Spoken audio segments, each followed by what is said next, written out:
My name is Padmanabh Sinha. Okay. So, I did, after my school, I did my engineering in computer science and from BITS Pilani. Then I went on to do my MBA from IIM Calcutta right away, because in those days, you would often do an MBA straight after your undergrad. Unlike now, when usually people do some work before going for an MBA. Out of my MBA, I joined an investment bank, which is a joint venture between JP Morgan, which was one of the few global, probably the only global investment bank in India at that point of time, and ICICI. This was investment banking for a few years before I became a startup entrepreneur during the dot-com period with a company called eGurukull.com, which was a startup in the e-learning space. And that grew well, built up some high quality education content for test prep and curriculum support for grade 9, 10, 11, 12 students and for entrance exams. And then we sold that business out to NIIT, and I moved into private equity. Private equity, I've been with 3 firms in my almost 2-decade long career. With ICICI Venture, with Temasek, and then with the Tatas. So that's been my career so far.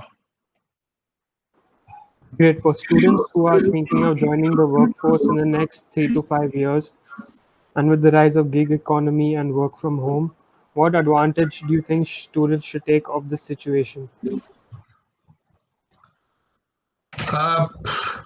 I think the work from home is more relatively smaller change compared to some of the other changes which have been going on in any case, because of more technology and digitization in the economy.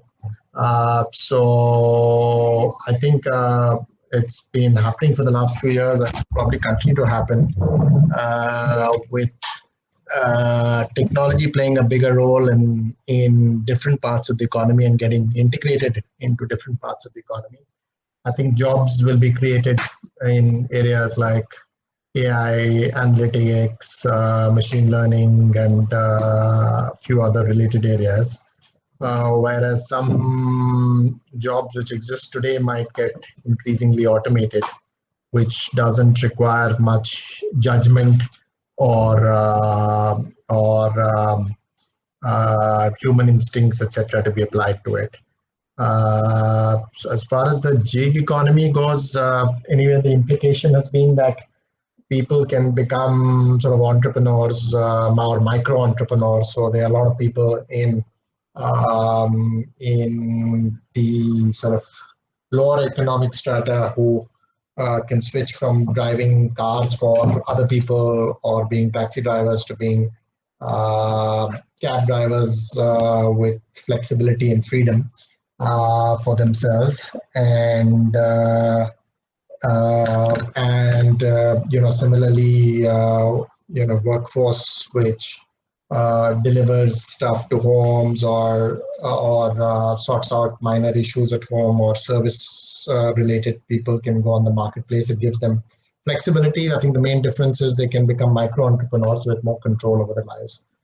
Then in other areas, I think for instance, when you go to look at aviation, I guess now something like COVID does potentially have some impact on the amount of air travel people do for work. It may come down as people increasingly begin to use video and web conferencing for meetings.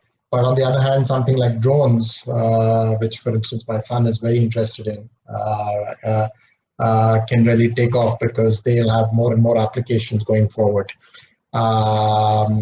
So whether it's for monitoring staff activity, or it's for delivery, or for other scientific purposes.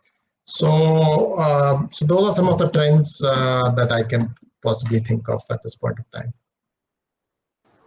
Okay, great. Thank you so much for your time, and I wish you all the very best. Thank you. Good luck. Bye-bye.